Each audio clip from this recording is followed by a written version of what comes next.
Bonjour à tous et bienvenue sur cette vidéo concernant la tension électrique. Donc tout d'abord nous allons commencer par quelques remarques générales. Donc la tension électrique se mesure à l'aide d'un voltmètre qui sera branché en dérivation. Elle s'exprime en volts qui sera noté grand V et son symbole c'est un rond avec un V à l'intérieur. La borne V sera toujours reliée du côté plus du générateur et la borne COM sera toujours reliée du côté moins du générateur. Nous allons voir plus précisément ce qu'il se passe dans le circuit en série concernant la tension. Pour cela, voici un montage avec deux lampes branchées en série et trois voltmètres branchés en dérivation, un aux bornes du générateur, un autre aux bornes de la lampe et un dernier aux bornes d'une deuxième lampe.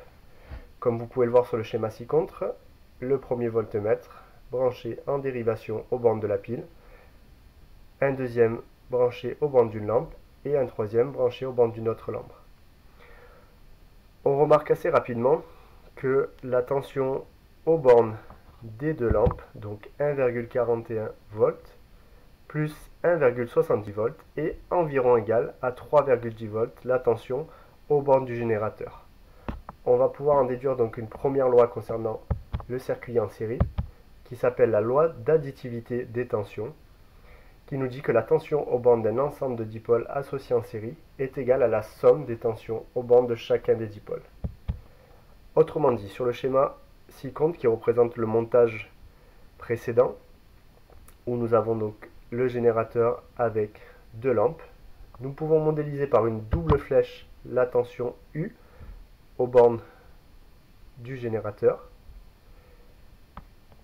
qui est égale à la tension U1 aux bornes de la lampe L1 plus la tension U2 aux bornes de la lampe L2. C'est-à-dire U est égal à U1 plus U2. Donc cette loi est valable seulement pour la tension dans les circuits en série. Nous allons maintenant voir ce qui se passe au niveau des circuits en dérivation.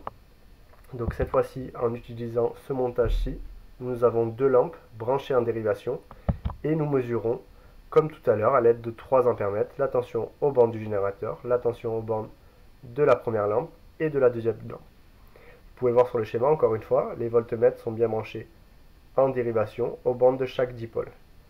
Cette fois-ci, on remarque assez facilement que la tension est la même aux bornes du générateur, de la lampe et de la deuxième lampe. On pourra donc écrire U1 est égal à U2 est égal à U3 et avoir donc une deuxième loi concernant les circuits en dérivation. C'est ce qu'on appelle la loi d'unicité des tensions.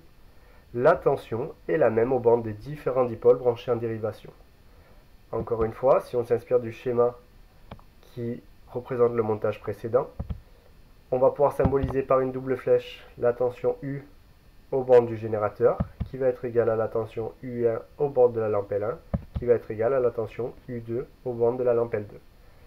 Cette loi est valable cette fois-ci seulement dans les circuits en dérivation. Nous allons finir par deux remarques concernant la tension. La première, c'est que même dans un circuit ouvert, il existera toujours une tension aux bornes du générateur. Et deuxième remarque, c'est que la tension aux bornes d'un interrupteur fermé ou d'un fil sera toujours nulle. Voilà, j'espère que cette vidéo vous a plu. N'hésitez pas à laisser des commentaires et à bientôt pour une autre vidéo.